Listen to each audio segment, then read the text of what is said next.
Assalamualaikum warahmatullahi wabarakatuh. Kembali lagi dengan saya Ahmad Bustol Arifin. Pada kesempatan kali ini saya akan menyampaikan sebuah informasi yang disampaikan oleh Bapak Menpan RB. Beliau menyampaikan terkait dengan adanya honorer ini bahwa semua akan diangkat menjadi ASN P3K. Dan informasi ini disampaikan langsung ketika mengadakan rapat koordinasi pengawasan dan pengendalian menuju birokrasi berkelas dunia. Nah, mohon maaf, video ini sebenarnya agak lama sih. Mungkin nih Bapak Ibu semua, loh saya sudah melihat ini video lama, mungkin sekitar 2 minggu yang lalu, kok masih diposting? Nah, tidak apa-apa. Mungkin dari Bapak Ibu semua sekalian, ada yang masih belum mengetahui, silahkan disimak dengan baik dan dengarkan dengan baik juga. Ini menyangkut pertanyaan yang disampaikan oleh salah satu peserta, dan ini saya yakin Bapak Ibu semua juga akan mengetahui atau akan mempertanyakan hal yang sama. Tapi sebelum kita ke informasi, coba nih kita absen dari lembaga mana saja atau kabupaten mana saja sih Bapak Ibu semua. Cek di kolom komentar di bawah. Kabupaten mana hadir? Kabupaten Surabaya hadir di kolom komentar. Nah, sebelum kita ke informasi, alangkah baiknya Bapak Ibu bisa like, comment, share, dan subscribe channel saya. Kemudian Bapak Ibu juga bisa join grup Telegram saya di @aba channel. Atau Bapak Ibu juga follow TikTok dan Instagram saya di @abarifin_. Kali ini Aba Channel telah memiliki sebuah website yang Bapak Ibu bisa kunjungi nantinya di www.abachannel.com. Serta seandainya jika Bapak Ibu ingin berkontribusi pulsa pada Aba Channel ini, Bapak Ibu bisa kirimkan pulsa, nomornya berikut di bawah ini. Jika berkenan tentunya. Langsung saja kita simak dan kita bahas informasinya berikut ini.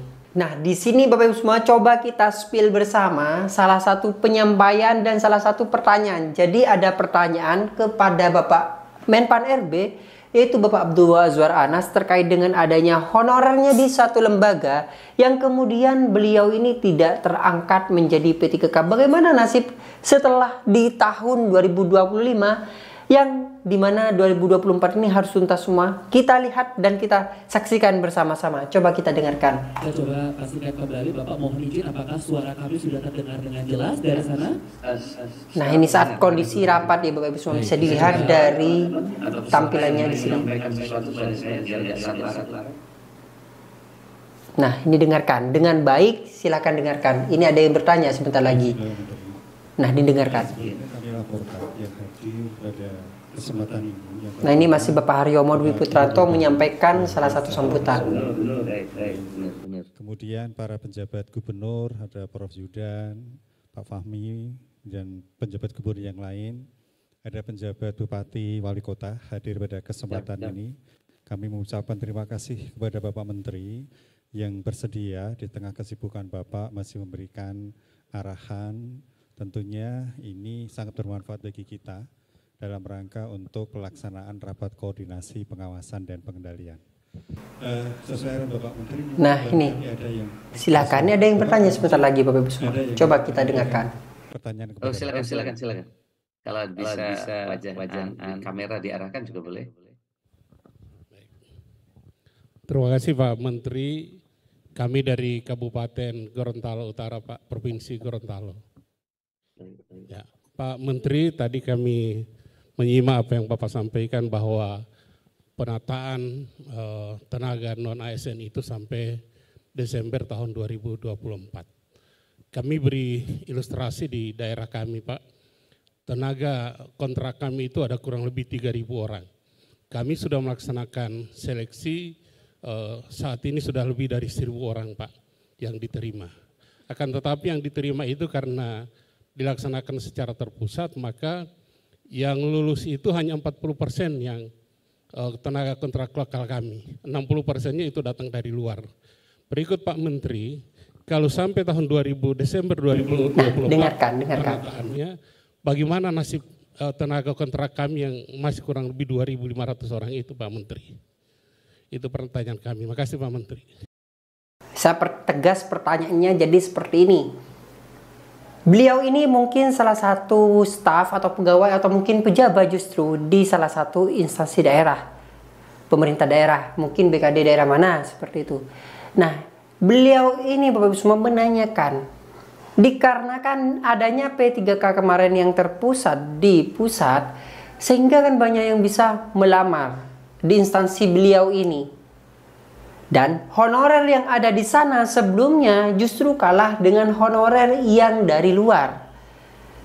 Nah, apa yang akan terjadi? Nah, yang terjadi adalah yang justru masuk di dalam honorer tersebut, justru dari luar tersebut, honorernya itu bagaimana jika sampai dengan 2024 ini masih belum terangkat menjadi P3K, yang dimana amanat UU ASN tahun 2023 maksud saya, itu harus tahun 2024, maksimal Desember 2024 itu sudah tuntas semua. Nah, coba kita simak jawaban dari Bapak Azwar Anas secara langsung berikut ini. Coba kita dengarkan. Baik, terima kasih. Jadi khusus tenaga non-ASN yang telah terdata, masukkan ke BKN dan telah Bapak isi surat pertanggungjawaban mutlaknya, itu nanti ikut tes, tapi nanti pasti kita terima. Garis bawahi, semuanya ikut tes tapi tetap diterima. Semua yang terdata di database BKN semuanya tetap daftar dan semuanya akan kami terima. Nih. Ya, ikut tes prosesnya. Tapi ikut tes prosesnya masih terdaftar dan sudah terdata di BKN. Nah, tentu ini menyesuaikan dengan kemampuan anggaran Bapak. Di garis bawahi, tentu ini semua tergantung dari anggaran Bapak Ibu di masing-masing daerah. Nah, otomatis formasi yang akan diusulkan oleh masing-masing daerah harus menyesuaikan dengan anggaran yang bisa dimiliki atau yang dapat membantu atau yang dapat membayar honorer-honorer menjadi P3K ini. Tapi bagaimana skema yang diterapkan? Kita dengarkan.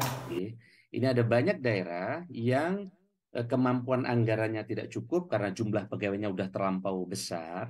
Kita sudah memberikan dua opsi. Jika anggarannya belum mampu, nanti dia statusnya akan menjadi P3K, tapi P3K-nya adalah P3K paruh waktu. Nah, P3K paruh waktu ini apa? Adalah mereka yang bekerja tidak harus penuh dari pagi sampai sesuai dengan jam kerja yang ada, tapi mereka bisa saja bekerja paruh waktu sesuai dengan kemampuan keuangan daerah. Nah, jadi P3K paruh waktu di sini nantinya beliau-beliau ini bekerja tidak full di suatu instansi, tapi sesuai tergantung masing-masing daerah. Jadi membayarnya itu mampunya berapa, seperti itu. Kita dengarkan. Mereka, Bapak Ibu yang sudah kemampuan keuangannya cukup, bisa diangkat menjadi penuh waktu.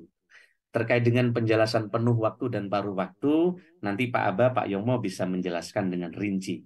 Jadi kami, pemerintah telah memberikan pintu, karena dia kaitannya dengan kemampuan keuangan daerah, maka ada skema penuh waktu dan paruh waktu. Karena dulu kita telah bersepakat dengan DPR, tidak akan ada PHK massal, tidak ada kenaikan anggaran yang signifikan, juga tidak ada penurunan pendapatan dari non-ASN yang sekarang sudah ada. Jadi bagi non-ASN yang sekarang sudah ada, yang sudah terdata di BKN, mereka tetap bisa bekerja dengan pendapatan yang sekarang ada. Tapi jika kemampuan anggarannya ada, maka mereka bisa dinaikkan ke P3K penuh waktu sesuai dengan skala prioritas yang ada di daerah. Saya kira itu, Pak. Nah, nih sebentar lagi ada tambahan informasi dari Bapak Haryomo Dwi Putranto. Coba, ini ada informasi tambahan dari Bapak Haryomo Dwi Putranto. Yang disampaikan oleh Bapak Menteri, jadi sesuai dengan Undang-Undang Nomor 20 Tahun 2023, pemerintah memang mempunyai kewajiban menyelesaikan untuk tenaga non-ASN sampai dengan 31 Desember 2024, tentu yang mereka ada di dalam database BKN. Itu menjadi prioritas kita. Semoga mereka nantinya bisa terangkat sesuai dengan peraturan perundang-undangan yang berlaku.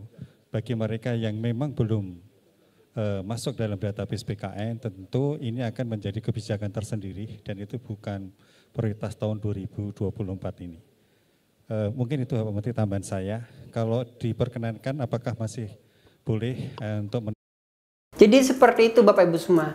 Nah, Yang disampaikan oleh Bapak Haryomo Dwi Putranto tersebut menyampaikan bahwasanya untuk pendataan atau untuk honorer ini sesuai dengan regulasi yang ada itu sampai dengan maksimal 31 Desember tahun 2024 dikhususkan diutamakan bagi yang sudah masuk di pendataan tenaga non ASN di database BKN tentunya seperti itu.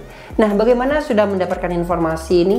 Bagi yang belum tahu bisa share ke rekan-rekan Bapak Ibu semua.